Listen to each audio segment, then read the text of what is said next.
Oh, hello, world. Welcome to Comic Book News. I'm your old pal, Dan Shaheen, but wait, something's wrong.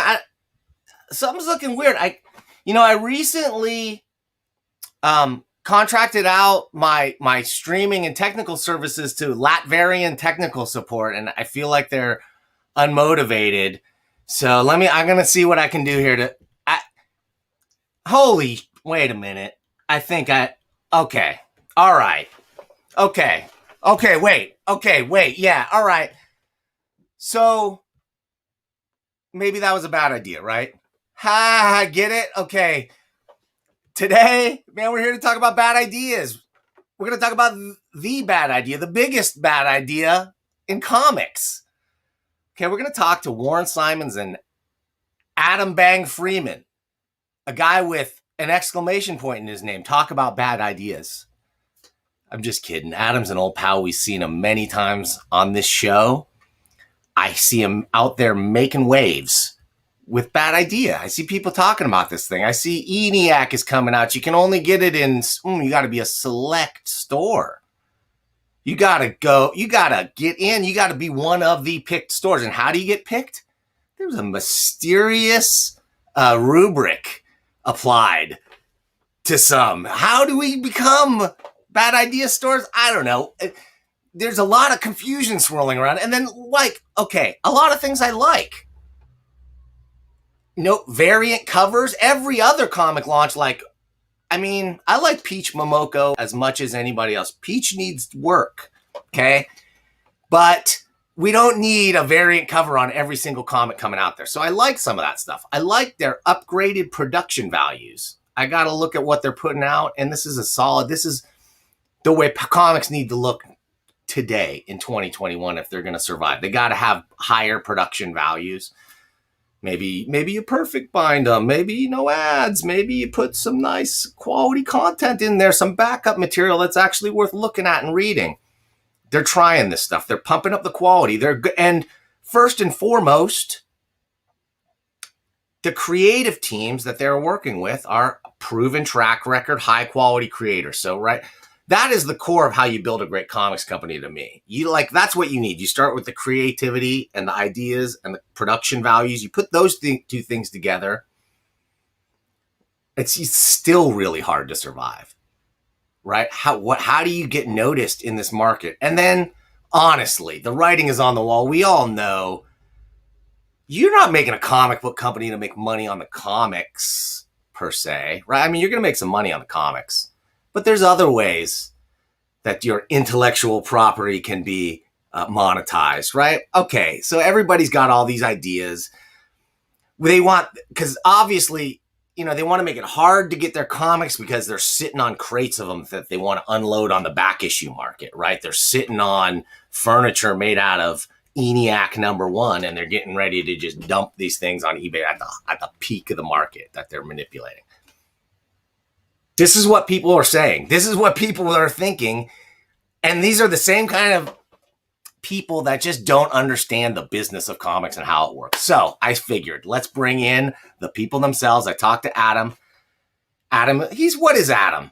He's a hype man, if nothing else. So I know a lot of these ideas are coming out of his fevered brain. I've had enough discussions with this guy behind the scenes to know how his brain is working. But I also know he's not BSing about knowing what a quality comic looks like, what a quality store looks like. He knows the industry. He knows the people in the industry. He knows you can't just throw something at the wall and it's going to work. You got to put out the highest quality thing, and you still got to do more. Okay. He brought in his old pals. He's walked the walk. He's been a retailer. He's worked at the other publishers. We'll talk about his time at Valiant and how he met Warren Simons and the other folks involved with Bad Idea. We're going to talk about how that turned into this and where we're going from here. I've rambled enough, except to say, hey, thank you for watching. If you haven't already, consider hitting that subscribe button. Click that thumb up to like this thing if you like it. Click that thumbs down if you don't. But do me a favor and put some feedback in the comments down there and tell me what I'm doing wrong. Okay. The other thing we got coming up soon, I got shows coming up, crazy shows. tomorrow, the day after today, I got Ed Piskor coming in. We're going to be talking Red Room #1 with Eddie P. Yeah, that's right. We've got a few surprises planned for Ed. That should be fun. And then, oh my Lord, the week after that, we've got something really special. We've got, who do we got? Brian Hitch. I don't have my graphic ready for that, but come on, dude. Who's better than Brian Hitch? The answer? Nobody. That's who. I feel like my camera's kind of like locking up on me a little bit, but I'm going to bring in the other fellas and start the conversation. Let's bring in Adam Freeman and Warren Simons from Bad Idea. Hey, fellas. Uh-oh. We're having a problem here. Hang on, guys. Here we go. There's Warren. Oh. Hey, there's. What's up, Dan? Thank you for having us, buddy. Hey, guys. I might have to switch up my camera or something here in a second. I'm having some weird lockups, but we'll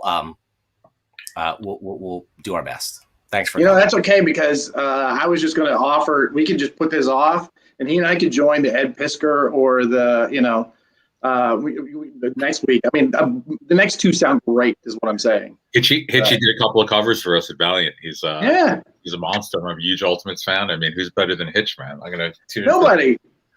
And, Nobody. In the past, nice guy. Yeah. Yeah, he's super awesome, and he agreed to come in. We're going to talk about all kinds of things, including his newfound work ethic that he's putting out work on a regular basis. That's fantastic. I'm gonna try something real quick here. Hang on, I'm sorry. I'm gonna switch over here. No problem. Take your time, man. I'm gonna try this and see if this is any better, and then I'm gonna quit out of this thing over here. There we go. How's that? Oh, wow. What a fun background that is. Great. I love it. All right. Okay, great. So sorry, fellas. Let's get back to Bad Idea. So tell me, what is the essential concept? What's different about Bad Idea compared to any of the other startups on the market right now in comics? Yeah, I'll jump in. That's fine. It's fun to talk about Warren when he's here, because he can, because I get to give you the same pitch I would give you if he wasn't here, but he gets to correct me, so that's always nice. So Bad Idea, we all work together. Pretty much everybody's working at Bad Idea now. We all work together at a previous employer who there were some drama at the end. We all ended up leaving in the course of a few months. We all scattered to the wind. And slowly in the background, there was this brew forming, and we decided that we wanted to get back together and make good comics. Dinesh and Warren decided to build this company that was really, this time around, rather than try and figure out how to do Marvel 2.0, we asked the question, how can we build a company that's just puts out the good stuff, right? Instead of saying, how do you become so big that you have to put out 20 or 30 titles a month. Instead, what happens? How do you build a company where it's just the two, maybe, that you are proud of? So that's what this is. And we wanted to, because we, as Warren loves to say, the direct market was the spine of what we did before, and it is absolutely essentially in the DNA of what we're doing now. So how do we only work with comic shops? So it's Bad Idea at its base is, how do you put out books only the books that you're proud of, and you only sell them in comic shops, and everything else has just been attached to that, like Lincoln Logs. Yeah. Adam summed it up very eloquently. We're a new publisher. We're in 250 stores. We don't sell to every store in the direct market. There are a series of absurd steps that we've asked our retail partners to help us to facilitate growing the business, essentially slowly and carefully. We don't have any variants. We don't have any digital. We don't have any trade paperbacks. It's a crazy concept, but it's just comic books in comic book shops. So that's really the genesis of what's at the core of the company. Adam and I, as he noted, worked together at Valiant Comics. It's okay, we could say it, Adam. We worked together at Valiant. for, I'd say, from what, 2012 to 2018, 2011 to 2018. So something like that, yeah. And it taught us a lot about selling comics and making comics. I was lucky enough to work at Marvel for about 7 years before that, and I worked at Valiant for 7 or 8 years. So I've been editing comics for about 20 years at this point. It's like dog years editing comics. It just ages you around. I'm going gray, and my back is falling apart. So for every year that you edit a comic, it's actually 7 years that it taxes you. So. But all joking aside, watching Adam try to sell Exo Man of War and Bloodshot and Harbinger to a broad retail base that a lot of times was frankly not interested in that and wanted just Batman or Wolverine, we began to impart some of those lessons this time around and really try to build a company where we could just focus on quality, focus on working with our creators, focus on working with our team, which, as Adam noted, was our co-CEO is Dinesh Shamdasani, and Josh Johns is here, as is Hunter Goranson. So it's really just, and our editor Carl Powers, just building slowly and trying to build correctly. Okay, so I'll take that. In fact, I would even go as far to say is that's what Marvel had to do, right? When Stan came in to rebuild their line, they started with the FF and they brought in a couple of things. So it is Marvel-esque if you want to go back to the true roots of it. But however, but that said, they wanted to sell as many copies as they could in as many places as they could. So there's a few things here. I'm not sure this company should have been called Bad Idea or Bad Ideas, or maybe just unconventional wisdom. You mentioned a few things that I'm not just gonna let us slip by. Let's go. We're here to dig in, man. Dig in. So no variants. I love. Okay, I'm fine with that. That makes sense. That's a choice of retailers and stores and whatever. I think it leads to less confusion in ordering. It makes it easier for retailers to know the item code to buy and order. But you tell me what's your reasoning behind variants? Because I don't have to tell you. If you look in previews, you're going to see a few variants for every single comic that's coming out. Yeah, they sell, dude. So why? You don't want to make money? No, we hate money. That's the real genesis of this is we're all trying to figure out how to go poorer faster. Have you seen Brewster's Millions? Did you ever see Brewster's Millions? That was ripped off from a Jimmy Olsen issue. If you've ever seen it, there's an issue of Superman's pal Jimmy Olsen where he has to spend $1 million in one day. That's amazing. I had no idea. Well, no, so no variants, no digital, no trade paperbacks. Why? Right? That's where you're at. Let's start, because some of these seem good. No variants. Tell me, so the variants... Well, they're all just kind of connected. They're all connected, right? Okay. They're all about capacity. What are we going to spend our time doing? We're a small, lean team. We can only do so much in a day, right? And the reason for that is in order to keep from having to do 20, 30 titles, that's how you end up having a huge staff, which means you have to publish more to pay the staff and pay the real estate and all of those overheads. So in order to keep it down to those 2 titles that we want, we have to lose some stuff, right? Because we don't have the people in order to do that. So you get rid of variants because Warren is incredible at doing what he does. He and Carl Bollers, who's now with us, are fantastic. But when you start adding things like extra variants and working with those extra artists that are on each and every title, that takes away from the ability to make more books, right? Fair. No digital. Bandwidth is at a premium, right? Your time is the one thing you cannot replace. Okay. Absolutely. So variants makes sense. No digital. This one's easier for me too, but you tell me, Warren, why no digital? Well, just to reiterate what Adam was saying, towards the end of our time at Valiant, I think we had 6 or 7 books that we were publishing. And I think on all those books, we had 4 variants or 5 variants, depending upon the month or whatever. So if you look at it, that's really us commissioning 28, 30 covers a month. And some of them came in, we inventory them, maybe go get different ones. And maybe Adam was trying to sell a 1 in 100 or something along those lines. And I really needed to call in all the favors or whatever. So, that's enormously time consuming. That can just making the calls, sending the emails, getting schedules of the freelancers, getting the sketches in, getting them approved, get everyone to sign off on them. That could be so time consuming that 15, 20, 30% of your day could be just trying to get that stuff done.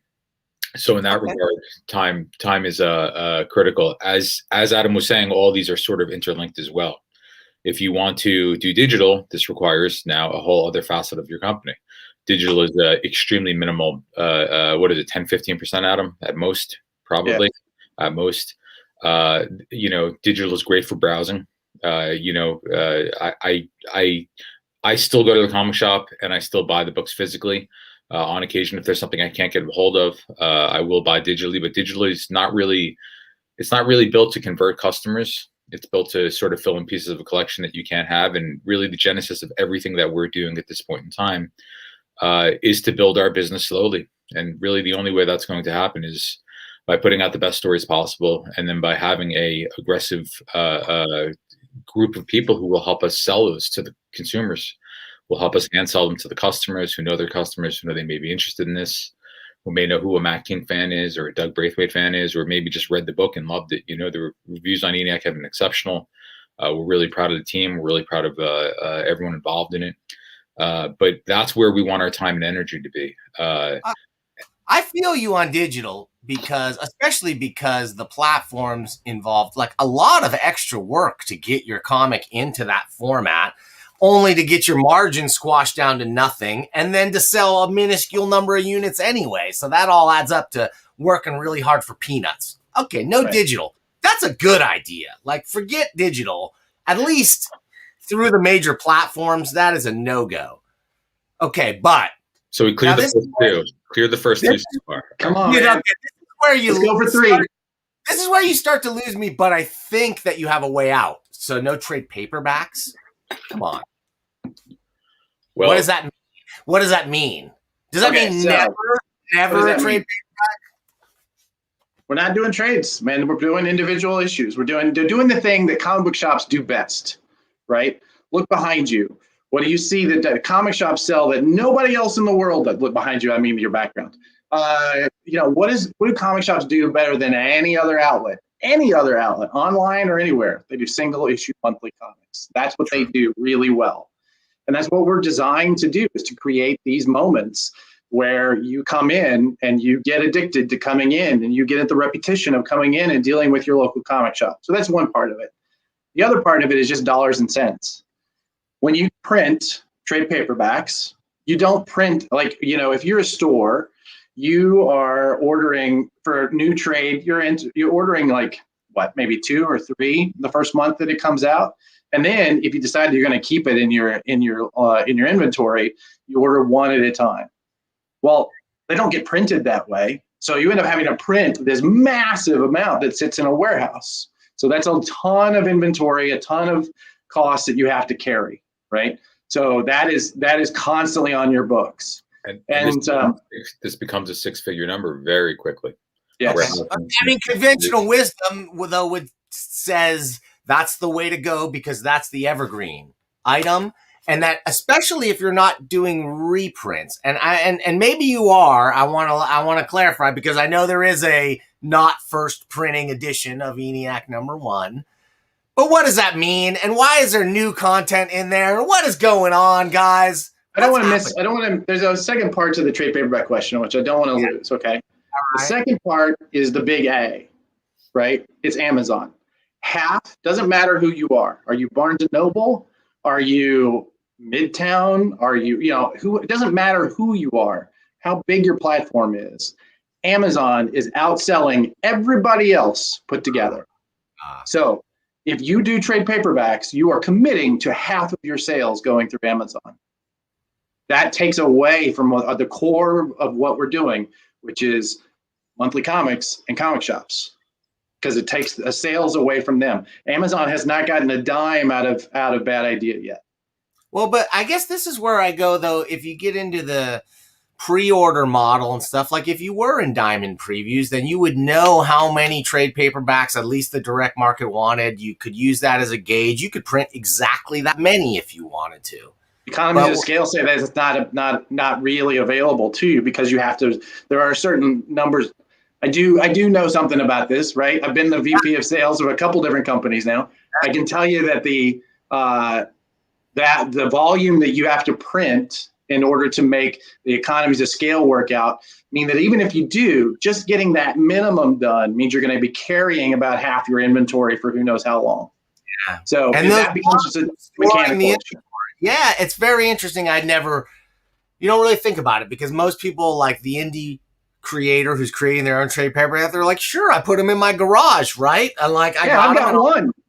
Yeah, and I'll sell them for the rest of my life. But you guys are going to have to deal with pallets of multiple different SKUs, warehousing those, costing you money every second it's not selling. Okay, I'm moving ahead, but are you saying categorically you will not do nothing that has come out? There will not be any ENIAC trade paperback ever? Listen, we'd love to be so big and so successful enough that these are concerns that are eventually go by the wayside. But right now, it's not where we are. Our goal, we have 6 people who work here, and we're all working as Adam loves to find that 8th day in the week, but it's not there. You know what I mean? Which he's trying every day. I keep looking. I'm going to find it. Have you considered the Kickstart route too? That's the other thing. Publishers, of course, are going into the crowdfunding route, which is essentially just bypassing a distributor for a pre-order system, right? That's all it is. It's bypassing we're already bypassing the distributor. It's bypassing the stores. You're doing that already. So why not do a pre-order model? Then you could print to close to demand and fulfill. Comics, monthly comics in comic shops. It's the two things. Take either one of them out and it's no longer a bad idea. All right.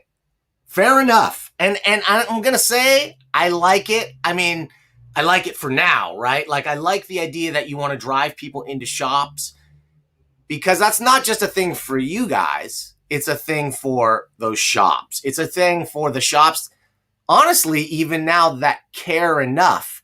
Like to carry pretty much any other comic, you just got to have a Diamond account, which every single comic shop has. When Adam and I first walked into Valiant, this is 10 years ago at this point. The foundation of everything we did, as I've noted, was the direct market. It was the spine. It was the shops. It was the thing that allowed Valiant to become a top 10 publisher, higher in certain months, lower in others. It was the thing that allowed us to build. It was the thing that ultimately got the company sold. It was the thing that was the foundation of everything that we did. So, it was interesting to see earlier last year with COVID when, there was a pause, just to see what an extraordinary ripple that was through the entire supply chain. I mean, this affected everyone. It affected the creators. It affected the artists. It affected the shops. So this is the one print medium that has been able to sustain and weather what has been a 2-decade war on print. I mean, newspapers are gone. Magazines are now listicles. I mean, the fact that we are this strong at this particular point in time is in large part a testament to the retailers, and they're extremely shrewd, extremely smart, very dedicated small business owners. Most of them own one store or a couple of stores, but these aren't massive chains. They know their customers, they know their clientele. And for us, that's just a no-brainer. It's the foundation of everything that we did at Valiant and everything that we do here. You're teeing me up, though, here. You're teeing me up. You're making this. So that's a job, right? Because those he was nice, guys. Thank you. Good. Oh, so the print media that you're talking about, right? That the thing I would argue that the difference is in the comics market to those other prints is collectability, and because there's other periodicals and whatever. There's habit forming. There's media consumption that have all moved to digital in a big way and seen their profit margins disappear. And so having an actual physical thing in a place you got to go to get a thing, it is a thing. But it creates haves and it creates have-nots. Well, like it or not. So tell me what is your feelings on collectability? How does that feature into your business model, if at all? Secondary market collectability, eBay heat. Well, for me, we have. I'll just jump in and say that ENIAC #1, not first printing, is an open order item that anyone can order at any point in time. Our goal is to build comics that are on the shelves at all points in time, that everyone can access and read. The reason why we have Matt Kent and Dougie Braithwaite and Diego Rodriguez and covers by Louis LaRosa and Laura Martin, is because we believe in the story, we believe in the content. Adam, thoughts, bro? I mean, so we talked about it. Let's dig into what the not first printing is. Yes. So there's this common practice in publishing that says you put out a first printing, right? You do a book into the market, and then you announce, oh, it's been sold out. We're going to do a second printing. So you do a second printing, and then, oh, magically, this sold out too. And here's a third printing and a fourth printing. I think at one point, I mean, I'm not going to say we're too good for this. At Valiant, we did this all the time. I think we got up to like 6 printings at one point. So this is a common practice for hype, right? For getting people interested in talking about this book, especially during a period where you need them talking about it when it launches, right? So we decided this time around we weren't going to play that game. We're going to do a first printing, absolutely do it clean. We like collecting.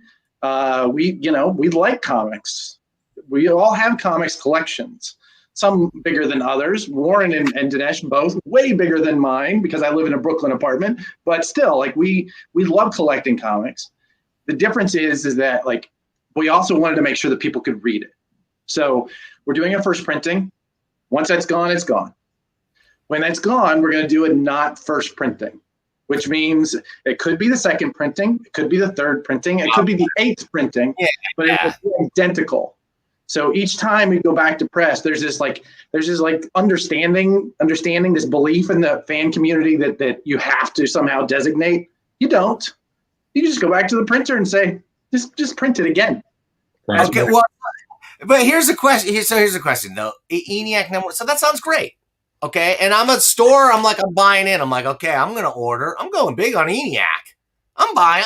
Give me 100 ENIACs. Okay, I'm signing me up. Get me in there. That's a lot of books for my little store. I'm taking a chance, and I'm gonna hype it, and I'm pushing it on my fans. I pre-ordered it. I met those deadlines.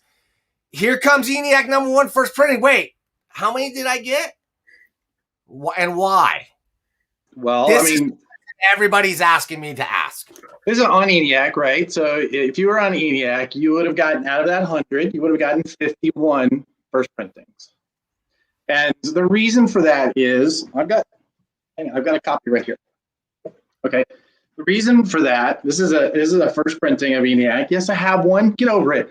Okay, so the reason for that is how much did you pay for that, dude? No, I'm just kidding. Go ahead. You took it out of my salary. I don't even have a PDF of that thing. Well, we can work that out. Okay, so the reason for that is right. This book, this unit, this item that I'm holding, is 60-pound paper. That is much higher than most of the monthly books. And in fact, it's actually slightly higher, I think, than Marvel's cover stock right now. Right. So that's just the interior pages. On top of that, once you go from poundage, it goes like 60 pound, 80 pound, I think 100 pounds, and then it starts going to points, right? So you end up getting 10-point stock, 12-point stock. This is 12-point card stock, right? That's what this cover is made out of. That in and of itself is a little more extra time on the press, a little extra, an additional machine that has to put this thing out. Then there's you got a not first printing right there. So then there's a laminate, there's a matte laminate, it's double-sided matte laminate. And what that means is that there's this film that gets attached to the cover itself, right? That gives it this thing, I'm not gonna lie, this thing feels sexy. You pick it up as a shop owner, you get it into a customer's hands, that's 90% of it. Once they have it, it's huge. Forget it. So that was the goal, was how do we create something that once you picked it up, you're not going to put it down. You're just going to buy it. So it's laminates, but that laminate is attached. Then there's a spot gloss. You can kind of see it kind of in the sunlight here, glistening on the backside too. All of those things take time and machines, and they also take drying time. This laminate and spot gloss all together takes 2 weeks to dry. So this is our first book out of the gate. Sometimes things take time to do, and sometimes you plan better for them, and sometimes you have to do a little experimentation to get things right. Also, in order to do all of this, we ended up with having to allocate 51% of the that's what I don't understand. That doesn't quite make sense to me. Well, So like, I could jump in here for 1 second. What you should also, what you also have to understand simply is that we are soliciting our own books. We're taking our own orders. We're building all of these systems in place for the first time. This is our first time out the gate. So by the time the orders are in, Dinesh and I, when we began talking about that idea, one of the things we were wondering was is anyone going to notice, dude? I mean, are we going to sell 1,000 copies of this, 800 copies, 2,000 copies? Where are we going to be? Is the market going to care? So for us, printing ahead of when the books were ready, certainly wound up in a case where our orders were just far ahead of what we projected. And that happened on ENIAC 1. And that's cool. It happens. Everyone, I think we were able to satisfy 99% of pre-orders and make sure that every person who came into the store and had pre-ordered it was able to get it. No one who, I'm sure there are certain cases where that did not occur, but I think our numbers are like 98 or 99%. So we've attempted to really make sure that everyone who came in, who pre-ordered the book at one of the 250 locations was able to get their hands on it. And that's really, there was a gap between when the books were done printing and what our orders were. And we did our best to cover it, and hopefully that will not occur again. And we're certainly working with our retail partners and our printers and our all those components to make sure that this does not happen again. But we're doing all this on our own. We have, a fulfillment. We have a third party who's helping us with fulfillment because getting the books out the doors. When we sent the Hero Trade out last year, when was it, Adam? July, June? August? Do you remember? I don't remember. I don't remember. It was later in the year, I think. Yeah. Later in the year. We were planning on fulfilling to 25 stores. I think, what do we have at that point, Adam? 100? Yeah, like I think it was like 130 locations all day. Right. Yeah. So we planned on having 20. I feel like this is a matter, though, of, if you boil it down to it, it's that you took orders after you had placed an order for the printer, right? We had to place an order earlier than in order to get it all. You're right. If we're reducing all of these things that he and I are saying down to one thing, is that we had to commit a number, and we committed a number that we really thought was on the well outside. Like it was like multiples of what we thought it was going to be when we started this experiment, and it was just not enough. And again, the not first printing is a way for us to. Sorry to cut you off. It's just a way for us to keep the book on the shelves. It's a way for us to make sure that it's not an item which, if anyone wants to read, they can't get their hands on. It's just I get it. This is the sort of thing, though, that the final order cutoff system that's developed over decades at DC or at Diamond DCD, is meant to let you adjust your orders right up until you set that number at the printer. Because honestly, once you have the pre-production ready, it's like, just what is the number? Tell me the number to print. So I'm confident. I hope you guys got your act together in that way and it got enough feedback. Did you get any feedback from this, by the way? Did anybody, any blowback at all on this? People haven't heard of Pete. Not a thing. All the way. So how many people, by the way, the gold badge, I got an ENIAC #1 gold badge. I got it. Yeah, one of those. Did you get one? Well, no, because I didn't even get the comic. Nobody in my area, nobody in my county is a bad idea worthy store. So why? Tell me what they would have to be deemed a bad idea worthy store. Well, #1, you have to be a brick and mortar comic store. There's nobody in our system that's not a brick and mortar store. That's sexy button. I like it. There you go. That's taken right from that's photoshopped right out of a real image of it, and I have high resolution images of this available for anyone who emails. Is that a Pete Bag caricature of you? Indeedly doodly. Look at that. That's awesome. Oh man, wait till you see the bag. I've got a collaboration with Peter Bag. Yeah. And Rick Veitch coming up. A whole new thing. He did a couple covers for us at Valiant also. We love Peter Bag. He's a genius, man.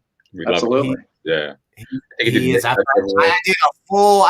done couple of interviews with him, and I've been working with him. He's a peach. Love it. Awesome. Yeah. I had no idea. That's awesome. Well, what was the question? Oh yeah, how to become a destination store. Okay. So we gotta to talk about this. We gotta talk about the overall kind of principle of the stores that we're working with. So one of the things that we did back at Valiant was we were huge fans of like supporting the direct market shops, but because we were not, Marvel or DC, many of them just didn't care, right? They just didn't, whatever. And the part of the problem is that dealing in that system is that if you provide support for some, you have to just provide support for all. So we would get to places where we would do these tools that would be hugely valuable in certain shops that were really important to us, but we ended up sending them to everybody, and it would cost like Yes, $500,000 a year for something that only a couple hundred stores are using, right? Yeah, tell me that. Yeah, tell how many, or as a percentage, or as a number. Sure. You were there at Valiant. You know how many direct market stores there are, and how many like ordered Valiant, and how many just no way they're just not ordering Valiant. I'm not going to get into that. Valiant's still around. I'm not going to get into that number. I will tell you. I mean, Valiant to be representative of any in non-big 2 or big 3, if you will, company. Like how I hard work with Bad Idea. But I also own my own sales and marketing company, and I work with a number of different publishers.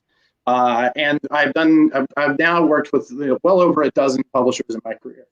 I can tell you that the 80-20 rule, right? This overarching rule, it says that 20% of your efforts create 80% of your results. The 80-20 rule applies to comic shops and to comic book publishers. Nearly all of them can say that 20% of the stores represents 80% of their sales. The problem is that it's a little bit different for every publisher. Is that 20% is always just a slightly different. For some of them, stores that wouldn't even show up on their list are like hugely important to another. So that applied for us at Valiant. And that's part of what we're doing here is we just, at this point, in the same way we only want to do the 2 books a month that we know we're proud of, we really only want to work with the stores that we know are going to promote Bad Idea, that we know are going to give us what we need. So how do we do that, right? That's what the question is. How do you decide who those stores are? Well, number one, you have to be a brick and mortar store. There's no way around it. We're not going to be dealing with online guys. The biggest online retailer maybe, is patiently waiting to see what happens with us because we won't work with them right now. So that's number one. Number 2 is we created this list of rules. And that list of rules is not about us trying to control our brand in your store so much as it is about trying to communicate who we are to you, right? So here are the things that are really important to Bad Idea. These 6 things. And those 6 rules there's about 3 or 4 rules that are really just based on how you're going to work with the customer. 1 per customer, 1 copy per customer. You're going to sell it for no more than cover price for the first 30 days. And then there are rules about things like that how you deal with Bad Idea. So our product has to be prominently displayed. It can't just be shoved in the back. Our POP has to go up and stay up for the time is designated in a prominent place, right? It needs to be seen. It's not just going to be given to the first, the Bad Idea fan, right, in your shop. And to do just agreeing to those rules is a huge hurdle. There are a ton of stores you and I are very friendly with, Dan. People I consider to be lifelong friends who won't sign up to be Bad Idea stores because they don't want to abide by these rules. And that's completely understandable. And the rules are designed to say, this is the culture of Bad Idea. If your culture fits our culture, let's do work together. Yeah, I mean, that point of purchase space, that counter space is valuable. It's something that a store owner has control. One of the few things they have control over. And honestly, I've talked to a lot of owners that are like, oh, man, these companies need to pay me to feature their stuff and use their thing. So right. I feel like your way of paying them, if I might venture, is like to create interest and hype and get people into the books and putting out a high quality book. And if so that's the flip side of it, is that we know that everything that we do from this point on, everything we do to promote Bad Idea is promoting those stores. That's what we call them, destination stores. We want them to be a destination for our fans. And so we know we can be confident that if we send our people to that store, they're going to see the best possible thing the best possible representation that we can provide. And we can put our efforts then into creating more value and creating more interest in the customers and pushing them straight to those stores. You know, you and I know you and I have been talking with comics retailers now for what, 20 years or something. And how many times have we talked about publishers who want to promote Amazon, right? Go buy it at Amazon. Why? Because it's a close. It's a closing statement. Here's an interest. You are interested. Go buy it right now. The only place I know you can buy it is at Amazon. Well, so where am I going to send you? We're replacing that. We're saying, these are the places that represent us. Go there. So, I think it's great, man. I think it's in that way, like it's asking for a true partnership. It's an acknowledgement of the partnership that you have with the comic shop. If they're willing to cut you a chance and put some oomph behind you, I feel like you're going to get more bang for your buck by concentrating on those fewer great stores that care enough to have to reach out and want to be a part of you. They're automatically going to have a vested interest in hand selling your books. And the fact that you're even on their radar and they even know you exist puts them above a good 50% of probably direct market stores out there, to be generous. I absolutely agree with everything you just said. And that's just it. It is a partnership. And, you know, and however they heard about us, the fact that they see value in what we're doing and are willing to agree to these silly steps, it's huge. It's enormous. I think it's great. Guys, I think it's awesome. We had Rob Venditti in here talking about tankers. And I checked it out. That's a fun book. That's a book that's, dude, right away, if it's not optioned already for wider media sense, like how could it not be? Who doesn't want to see dinosaurs getting just torn to shreds and then getting their comeuppance? I think the whole concept, like mechs and dinosaurs, is Robert Venditti not just like a secret genius waiting to unleash more? Like his first book out of the gates is a Bruce Willis vehicle, and you got him putting his pet concept, his favorite not just like his spin on Hawkman. No offense to him and Brian Hitch. This is Venditti and Rip with nothing but in between their creative vision. And I'm going to say it delivered. It was really great. My only disappointment is you guys have not sent me any other bad idea books. I got nothing. I don't have a second printing. I don't have I haven't read ENIAC yet. You're dropping the ball. That's your worst idea, I'm going to say.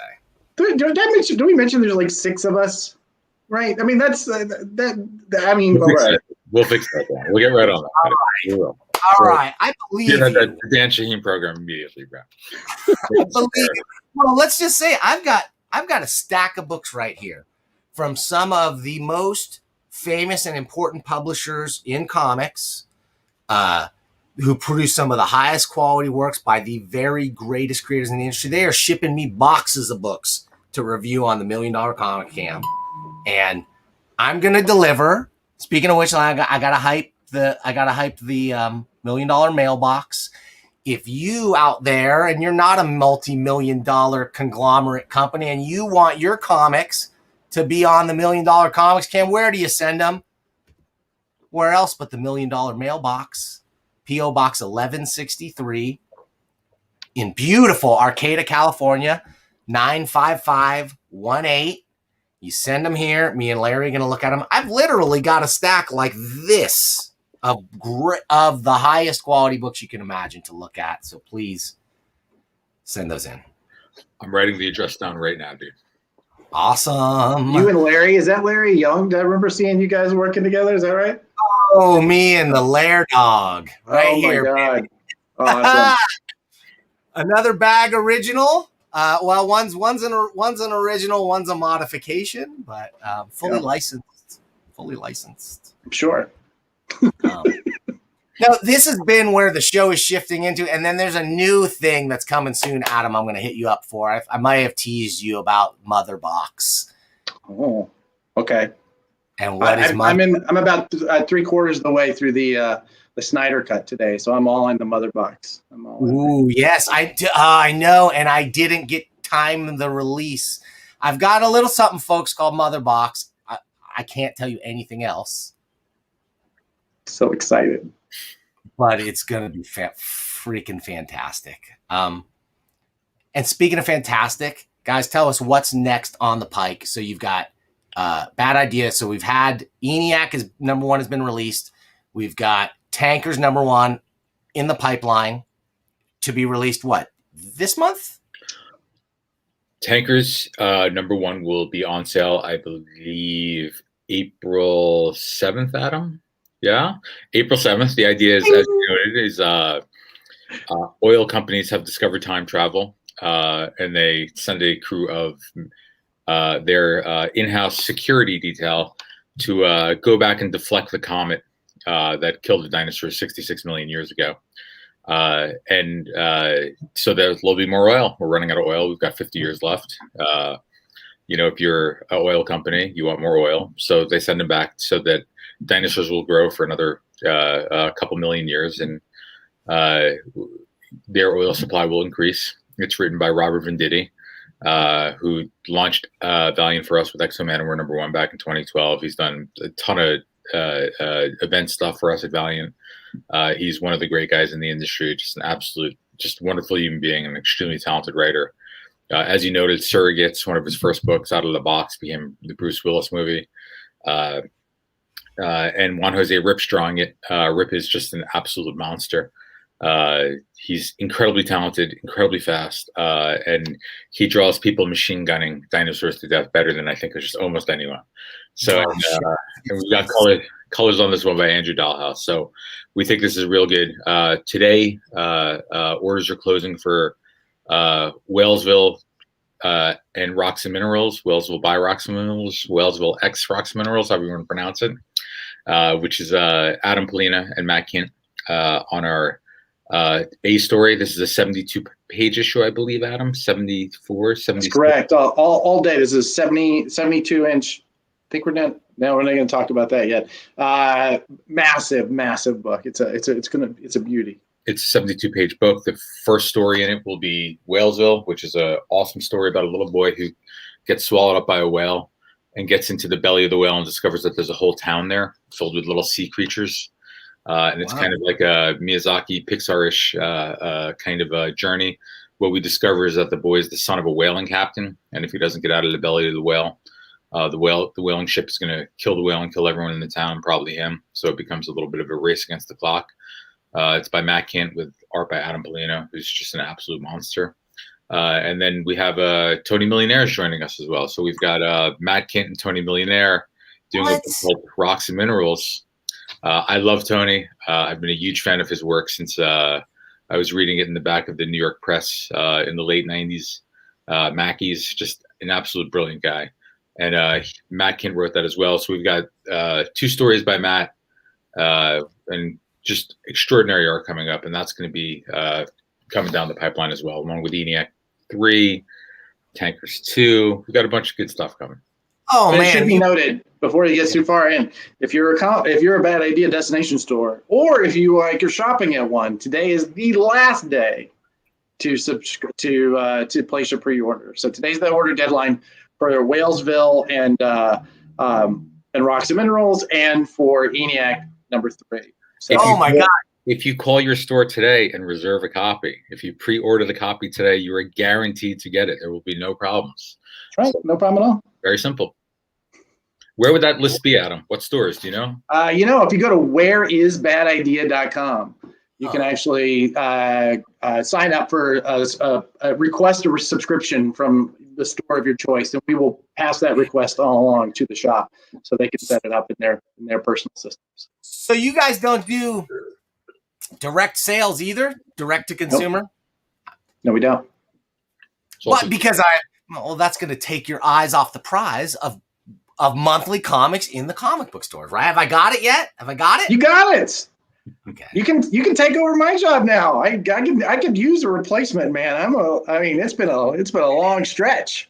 Well, Adam, I was gonna say, I wish you guys could have come up with like a catchy way of marketing tankers. Oh, wait a minute, we've got one. I want to take a look at that real quick. You guys got a minute for us to show the Yeah, tankers? for Show the sure. video, brother. Yeah. And then we're gonna bring it back, and we're gonna come in for user Q&A, and we'll wrap this puppy up. Okay. Awesome, buddy. Awesome. Oh, So here is a Robert, Mr. Hollywood Big Shot Venditti himself.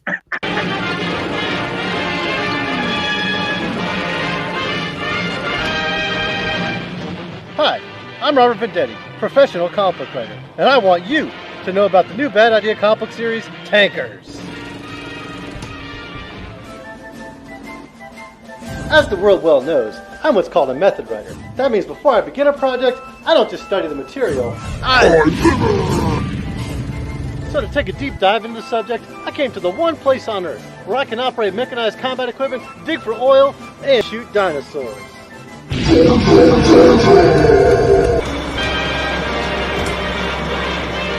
Texas tea, baby! I'm down to the tank! No oil yet? Every second of my immersive research experience guarantees that Tankers is unlike anything you've read from me before. I should know. I've read everything I've ever written. Tankers is about a crack team of mercenaries and mech suits who work for Greenleaf Oil. They get sent back in time to divert the comet to kill the dinosaurs. More dinosaurs in the past means more oil in the present. Who doesn't love that? And with a superstar art team providing breathtaking covers and interiors, Tankers is an action-fueled thrill ride of human versus dinosaur warfare that we can't wait for you to read. So go ahead, order Tankers today. I guarantee I'll be glad you did. As for me, I'll be finishing off these dinosaurs.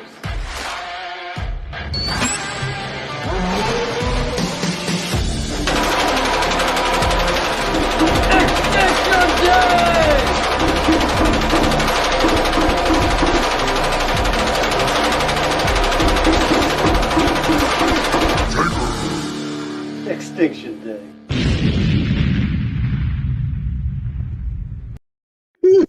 Extinction Day. I'm coming, guys. Sorry, I had to use that time to go hit the potty.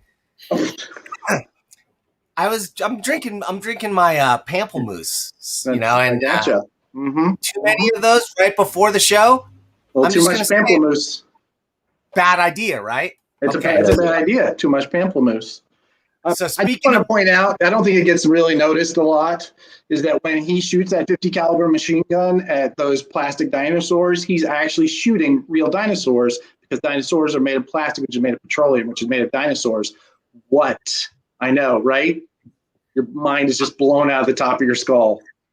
I might have to mark this video as having like abuse to animals. You might demonetize me. But wait, speaking of bad ideas, let's go to the user comments, huh? Let's go. Let's do it. This is my favorite part. No, we got a lot of great viewers. We still got 18, 20 people watching right now, which is fantastic. Nice. Okay. So no Ed Piskor interview. No, Ed Piskor is coming tomorrow. Ed Piskor tomorrow. Don't worry. Adam's a troublemaker. Aww. Jen King, she's a retailer herself. She's a Bad Idea supporter, I believe, and her shop was the winner of the Button Cup. If you know anything about Bad Idea lore at this point, the Button took over for a period over last summer, and it demanded clicks. It demanded 1 billion clicks, and at one point there was a tournament of champions among the Bad Idea destination stores to see who could get the most clicks. What? And Jen's store, Space Cadets Collection, I think it's called, was the winner, the champion of the Button Cup. And she brought home a gigantic loving cup that I believe has a place of prominence in her store now. That's awesome. Yeah. Oh, Hello. Amen to that. Death to variant covers. Guys, by the way, if you got any more questions, keep them coming. I'm going all the way back to the beginning of the show right now, as is our custom. Awesome. Oh, I'm excited for this line of interviews you got going, Dan. And who wouldn't be excited? Yeah, thanks, Justin. Really. Who wouldn't be excited about talking to Ed Piskor tomorrow and next week? Who's after Ed Piskor? Oh, Come on, it's just some nobody, some dude, Brian. You know, you may have heard of like the most influential, best penciler in comics today. You might have heard of this guy. Love him. Do you guys read Batman's Grave? No, I haven't yet. Have you? Dude, get it. Yeah. All right. It's like I'm reading this and I'm going like, why is this just not Batman? Why is this not Detective? It was a 12-issue thing. The hardcover's out. Brian will be in to promote it. I don't often say anything really great about Batman or mainstream comics, but Warren Ellis and Brian Hitch on Batman. All right. All right, let's go back to the questions here. I will just use my Comic Hub account, which I saw as a sponsor, to order that from my local Bad Idea destination store. Oh yeah, are you guys involved with the Comic Hub publisher tools and stuff that Stu's got going on? We've reached out. We're working on it. Okay, friend of the show. Okay. Yeah, people can bind their own issues, right? You want a hardcover? Nothing's stopping you guys. No, they're not going to. Do what you want with it. There might be a cease and desist letter in your future if you do this. I went to my comic book shop here in Mexico. Oh, no, is that the fault? I don't believe we have any. I don't know if we've actually had any shops in Mexico reach out yet. I think we might have gotten one. And I don't think I ever heard back from them on the rules, which happens. I mean, I will say that there's a certain level of number of stores that will reach out and say, hey, I want to order your books. And I'll say, sure, here are the rules. And then I never hear from them again. I assume it's because they have the good common sense to not sign that silly document. Oh, well, I'm going to say, well, here, Jazz Crab says it all when he or she states, you need to pre-order things at your shop, then maybe you'll get it. This is why I stopped having a pull list years ago. Like anything beyond like, I'm going to order it in my Diamond Previews order this month, that is really outside of the abilities of maybe 80% of the direct market stores out there. Just like they're not going to go beyond ordering it in previews. I mean, I will say that you're not going to sign the Bad Idea destination stores are essentially filter themselves. They're already showing an attention to detail. They're already showing an intention for their customers. So I hear you, Jazz Crab. I totally understand that maybe you as a Jazz Crab have a hard time keeping your retailer paying attention to you. I totally get that. What I'm going to say is the destination stores, just by nature of the fact that they filter themselves out. Okay. Yeah.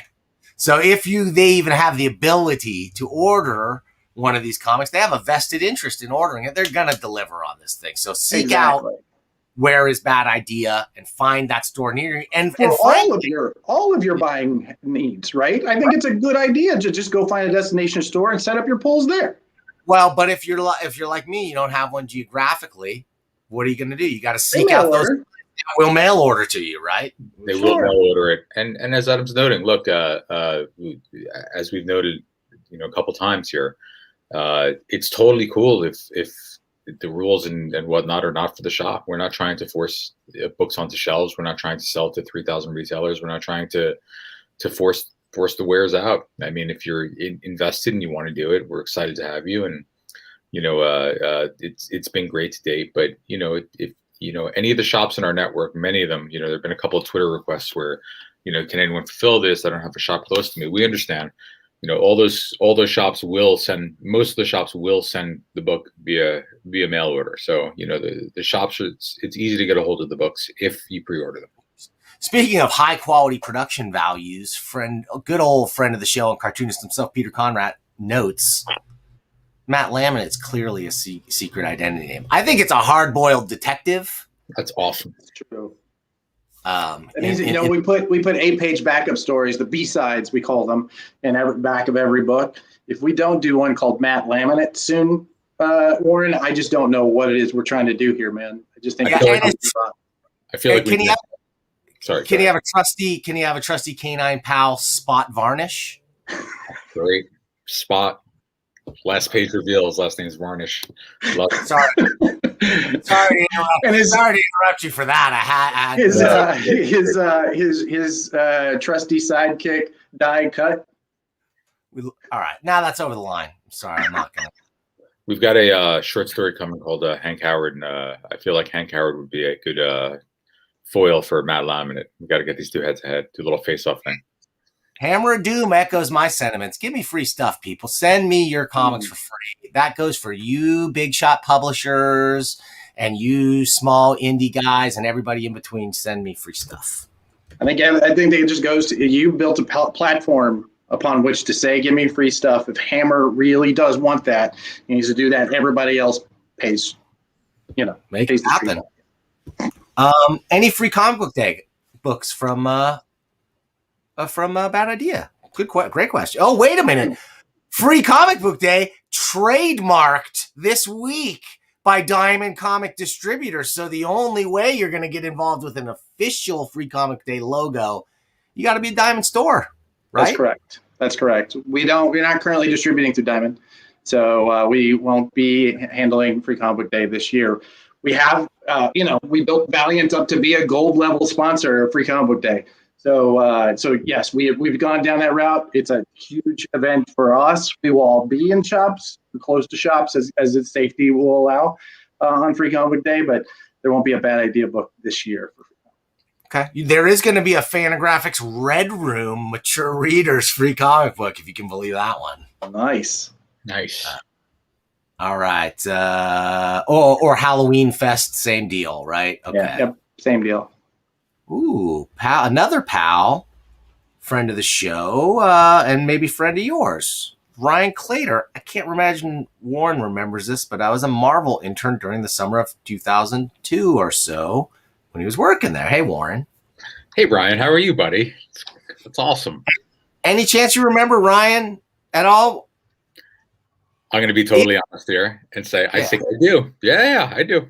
Yeah. If you do, it's because I'll guarantee you, he was the hardest working intern. Unquestionably.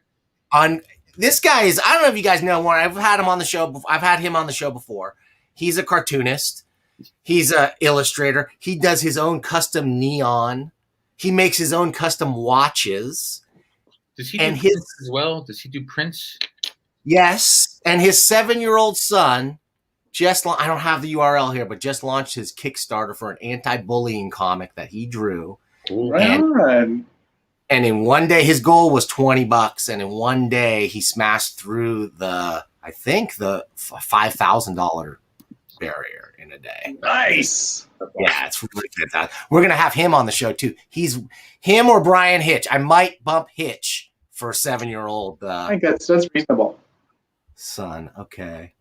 Let's see. International customers can order the comic independent of the. So what? How many international stores you got? What's the worldwide reach on that? Let me just stop there. Did Ryan do pinball at the zoo? Is that him? Is that the print? If it's pinball related, he's the creator of pinball. I think I bought that print for him at San Diego, like 2004, 2005. I still have it. It's beautiful. I don't know if you could pop it up, but it's really wonderful. He has a fanzine all about. Not a fanzine, a beautifully hand-illustrated magazine all about the history of pinball. Coin Op Carnival by Ryan Clater. Wow. Okay. Oh my gosh. Check out the comic book news episode all about it. It's wonderful. Awesome. They trademarked it? Damn, yeah, they did, dude. That was a move today that I saw on Bleeding Cool today that Diamond trademarked it. So DC cannot have an official free comic book day book with the logo anyway. They can have a comic book for the big day, though, right? Yeah, they can. Just like Batman. the Super Bowl, right? They have Batman. They're going to be fine. They got Superman, Wonder Woman. They're doing all right. Flash. Say goodbye.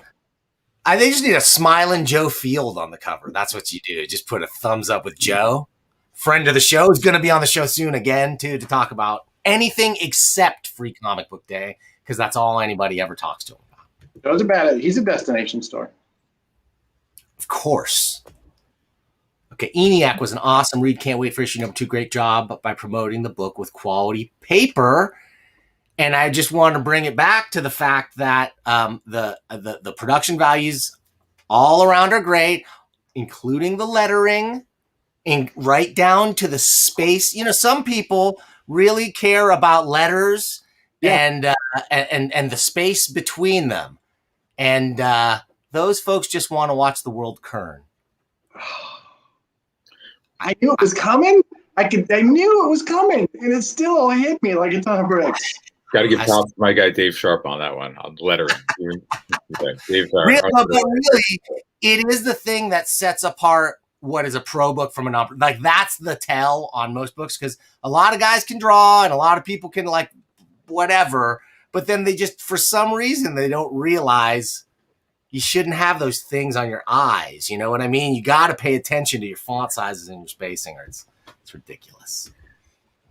Okay, Red Room's going to have variant covers galore. Yeesh. Hey, do you guys just think it's evil to have variant covers? No, I'm just not doing that here. Years and years and years. Just in fact, they got them on their not first printings. Come on. Put money in an artist's pocket. I'm down with it. Oh, all right, here we go. B. Kepley's putting you on the spot. Desert Island Comics pick from each of you, and go. All time. This is a real tough one. You got. I'll give you 3. Maybe I'll get you started. What's on my Desert Island comic list? I'm going to put From Hell. I'm going to put Calvin and Hobbes. Oh, there we go. Like it. You get to say Calvin and Hobbes. That's a desert. I mean, that's a flotation device. That's right.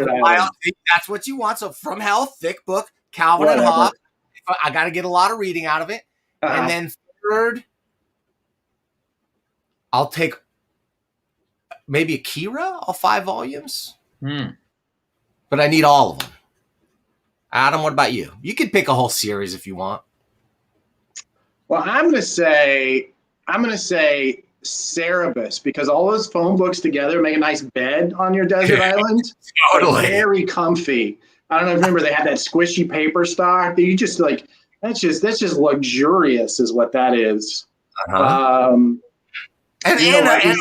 a foundation to build a lifestyle on, right? Like to really base philosophies. Yeah, I don't know that you want to live in that culture, but you could. You absolutely could. That's a great pick, though, actually, because Cerebus is one of the great masterpieces with a ton of rereadability. And especially when you get into those letters ones, like you get to take a month just reading like Rick's story or whatever.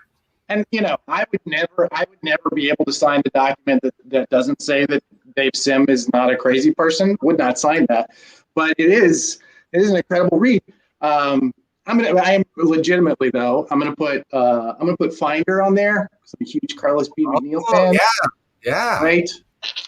I'm gonna get hyper specific. I'm not gonna just say one of the best-selling books of all time, but I am gonna say Watchmen issue number 5. Okay. Fearful Symmetry. This is what I love about you. This is what I'm talking about. There's just so much craft in that single issue. It's beyond. It's just beyond. It's transcendent. Yeah, that's the one.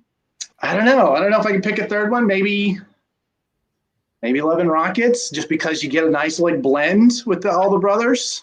Okay, you know what I'm talking about? Sure, any one of those books, right? The first graphic novel though will get you pretty far. Maybe not the first. All right, what about something in the last 20 years that's worthwhile? I sound really old at this point, but I think everything I just mentioned was, there is. Whatever. Let's see. I'm going to sound real old here. I'm going to go. This is just the formative stuff. This is the stuff that helped shape me. So why don't we go with that one? I'm going to say Uncanny X-Men 94 to say 213, 215, right around there. End of the Mutant Massacre, new team, second team, all the way through to 213. I'd say there was no quarter given in any of those. I think that was most of my collecting obsession when I was younger. Like when I know it looks super young. I know it's crazy, but when I was younger, they didn't have trade paperbacks. So like when my comic shop got like X-Men 137 and it was $18, that became the quest to save enough money to get the book and fill the run. You know what I mean? So I'm going to say like 94 all the way to 213, like probably 209 to 213. The Mutant Massacre is probably like my, you can do this in comics. You know what I mean? Like this is crazy. Claremont, John Jr. This is real early teenage, mid-teenage stuff, but I love that stuff. I'm saving up for that number 1 ENIAC number 1 on the wall at my local shop. It's going to the roof though right now. Get them off first print. It's $4, bro. cheaper than coffee at It Starbucks. better not be the shop at your wall. If they're a destination store, it has to be cover price for the first 30 days. And Third day. we're not doing that. So I'm gonna probably go Born Again. Okay. A man whose voice could command the god and does. That's Frank distilling the entire Marvel universe down to 2 pages, in addition to an extraordinary story. Mazzucchelli, right? Mazzucchelli, in the hands of 2 masters at the height of their powers. Just extraordinary stuff. I've reread that thing many, many, many times. So I'm gonna go that, and maybe Dark Knight Returns. I mean, another Miller piece, another absolute. You can't go wrong with that. Frank. That's almost whack. That's almost trite, but it's the right answer. It's still going to be.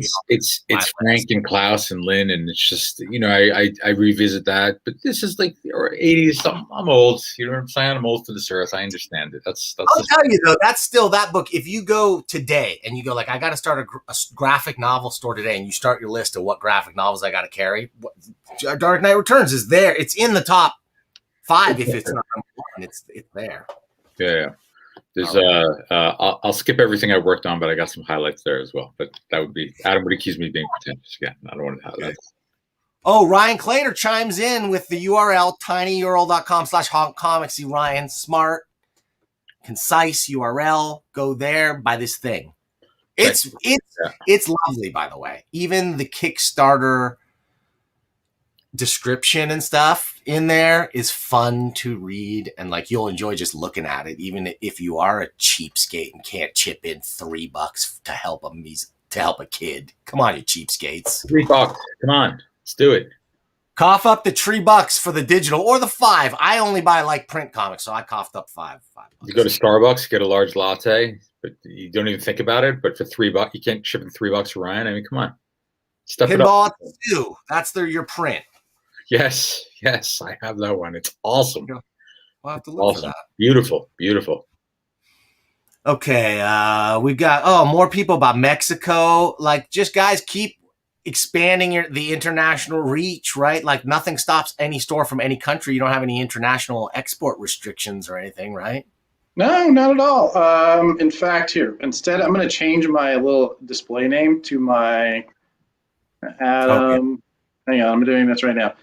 Adam at Bad Idea Corp. Okay. I didn't know you could do that without logging in. Good. Yeah, right? Who knew? So if you want that right there, if you want your shop, whether you own the shop or it's just a place that you shop at, to be a Bad Idea destination store, they need to send me an email right here. And there's, I will tell you the God's honest truth, which is that we have way more than we have the capacity to bring on right now. Shut up, Brainy. Shut up. Okay. We have way more than we have the capacity to bring on right now. But please apply, because we are determined to get everybody who wants to be a Bad Idea destination. So, okay. And because we're soon going to be able to kick Brainy out, so we're going to have room for at least one more, because at some point he's going to break one of the rules, and I'm going to be there. Dave Sharp lettering bothered me every day at my Marvel internship until you let him. Just an incredibly talented, incredibly hardworking guy. My go-to letterer. I'm lucky to work with many letterers. Simon Bolland, Dave, Lung, and many people along the way. But Dave, yes, Dave's a super talented guy. I think that Dave, when I first got there, they were lettering still in the bullpen. So it makes sense that that Ryan would bother Dave every day. But yeah, Dave's a super talented guy and a super nice guy.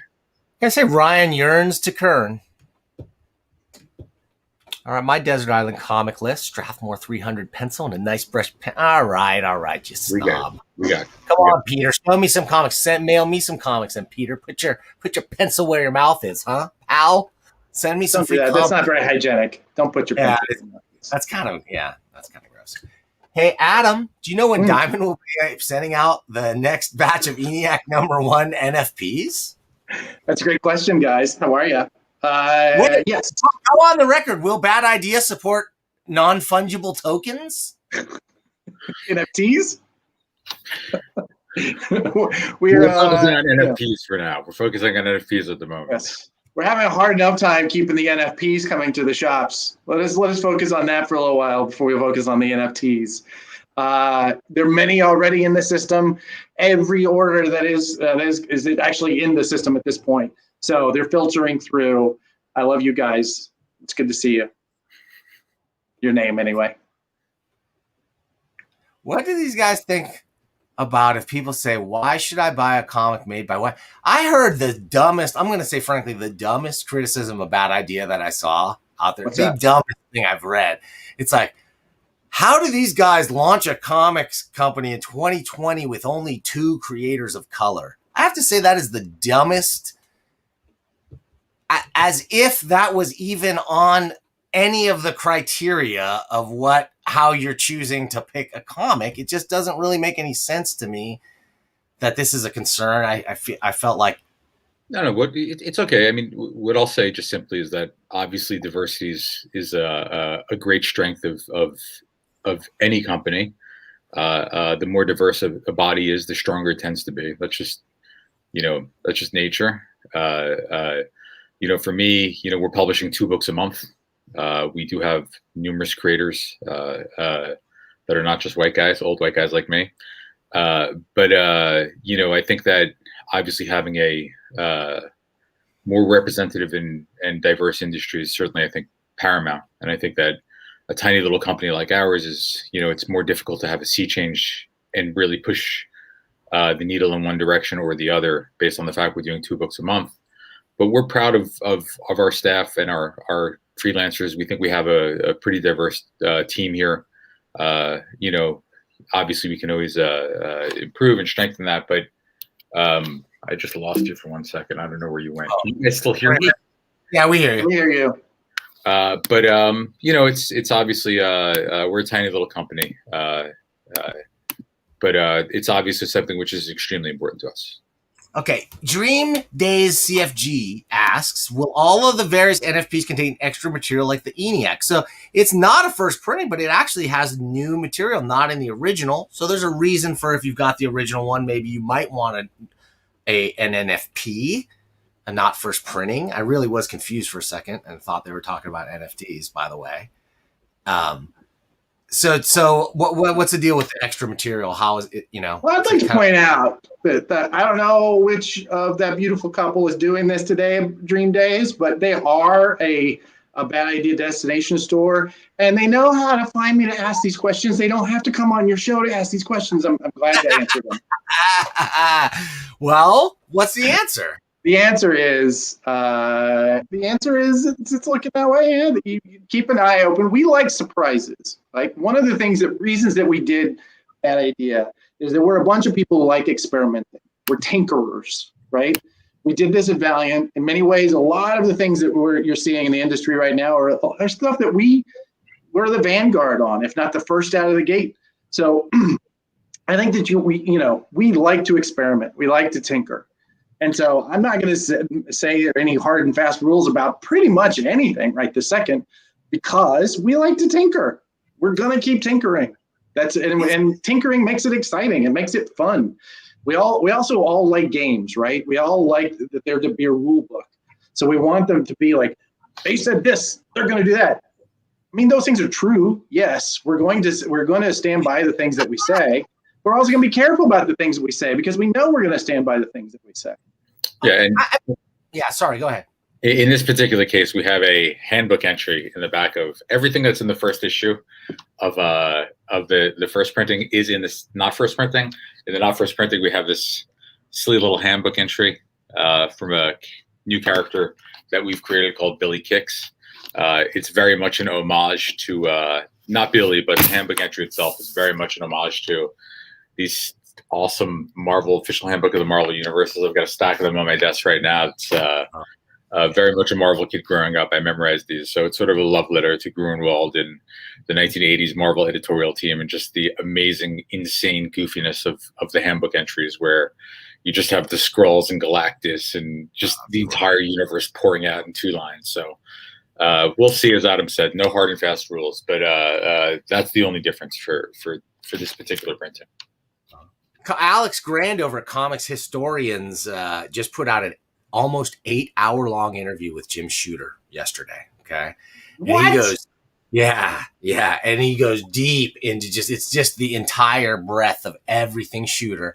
And he goes deep on Grunwald and Handbook of the Marvel Universe and on friend of the show, Mr. Technical Elliot R. Brown, the guy who did all the Quinjet diagrams and the maps and everything. Awesome.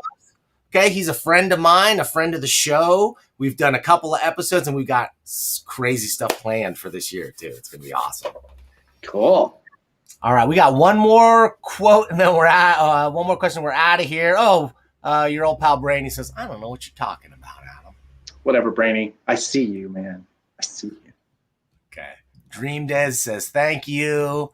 Adam, this is Derek. I figured I'd try for some free publicity on Dan's dime. That's totally fair. Totally fair. Just, okay. You know. Thank you. It is my dime. If you want to contribute some dimes, consider clicking on that join button down there, and you could become a member. You know, bad idea. Might consider that.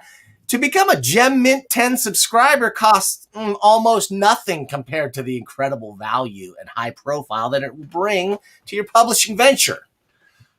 Fellas, anything else you want to say before we wrap this up? We're pretty excited. The response has been amazing. We want to thank everyone who has been a supporter, who's bought the books, who's all the shops that have supported us and are part of our program. Thank you. We unquestionably could not do this without you. As I've noted multiple times, you guys are the spine, so thank you very much. Adam, thank you for working 700 hours the last month, brother. We appreciate it. 700 hours a week the last month. We appreciate it, dude. I don't know how you're awake and alive right now. There's supposed to be a caffeine drip going into your arm, dude. Pretty much. And to to our whole crew, to Kint and Doug Braithwaite, Diego Rodriguez, who launched ENIAC for us, and for Rob and Juan Jose Rip and Dollhouse that we have coming up. We're pretty excited about what's cooking into so thank you to everyone who's made this launch so much bigger than what we expected. Awesome. Thanks. What about you, Adam? What do you got to say for yourself, pal? I feel like the thing about coming on your show, Dan, is I feel like we just give it and give and give and give. I don't know that I have anything left in the tank, as he said. It's been a lot, but I will say this is like the pinnacle of our trip through these shows, and I think I'm so glad that we have been able to come on to Comic Book News. I feel like we finally made it as a publisher. You know, I feel like we have reached the promised land at this point. We've made your radar, and that is the core of what we've been trying to do. So I can go take a vacation now, which is awesome. But no, I think you'll get there when I have a physical copy on the $1 Million Comics Cam, and I can paint it, and I can touch that spot gloss. All right. If I only knew your address, I would send it to you. Great. I'll show it at the end. Stay tuned, pal. I got nothing else, brother. May all your ideas be bad, my friend. Keep these comics coming. Do nothing. I mean, if you do nothing else, keep your focus and keep the quality level high. Everything else, all the success can only come from that. That's the core thing. They almost all forget. They do everything else, but they forget about the great comics part. It's all about the story. That's the main focus of everything that we do. Everything comes out of that. We've got a great team there. Dinesh, Josh Johns, Hunter, Carl, but all of us, our North Star story, we're always trying to get back to that place. And that's why we're doing, 2 books a month instead of 10. We're not trying to rush. We're just trying to build slowly and efficiently. Slow and steady wins the race. Every one of my freelancers will tell you that I've said that 500 times, and we're applying it here as well. I love it, guys. I really do. I honestly do think you've turned me around on a lot of your bad ideas. I think they're pretty good ideas. We can talk about trade paperbacks when the time comes. I know you're printing trade paper. Let's just put it on the table. There's going to be trade paperbacks someday. Someday there will be. I hope. We have no plans right now. We've not. We don't have trade paperbacks printed sitting on a pallet somewhere that we're sitting on. If I know Adam, there'll be a hardcover release tomorrow, and he'll be like, "Technically, I said no trade paperbacks." And we have no plans for this time. If we become a gigantic company with cash to burn, awesome. But for right now, I think what we can say is if and when we do trade paperbacks, it will be because you talked us into it, Dan. There we go. And that's why this pivotal moment in our company's infancy was so important. All right. Thank you. I know when I'm being buttered up and I got to get you out of here. So just do me a favor. If you got any more books to promote, send some of your creators my way and some books maybe. And I promise to talk about them, give them a fair shake like I do anything else. Of course. Okay. Of course. We will. Brother. We appreciate it. Awesome. Thank you. Thank you, guys. I'll talk to you soon. I'm going to do my outro and my stuff and my cameo and blah, blah, blah. If you stick around, I could talk. If not, see you later. Cool. Thank you, buddy. Thanks. Bye-bye. Okay, everybody, that's it. All right, people are starting to trickle out the door. I see the eyeball number going down a little bit, so it's time for us to get rolling. I know when I've talked too much, I'm not the kind to keep talking. When somebody tells me to shut up, I stop talking. I wouldn't just go on and on and on and on. All right, that old gag. Shut up, shutting up, right? Right. Okay, what do we got to do before we get out of here? I got to tell you what's coming up. You know what's coming up. Today we had Bad Idea. Next week we got who? Ed Piscor. Oh my gosh. We're going to talk about Red Room. We're going to pump that diamond number. I've got a challenge. I told Steve Jeppy I'm going to do a channel race. Okay. They've got direct orders for Red Room number 9. I think the direct market can beat the direct orders. And I've placed a little gentleman's bet with one Monsieur Jeppy. So we'll see what happens when we talk to Ed, tomorrow. That's going to be awesome. And then a week from today, Brian Hitch. I've been working on this one for over a year. This guy is the only reason he hasn't been, he responded to me. He's like, I would be interested for sure. But he's been so busy working on great comics, putting out, frankly, the best looking comics DC Comics put out in the last 2 years.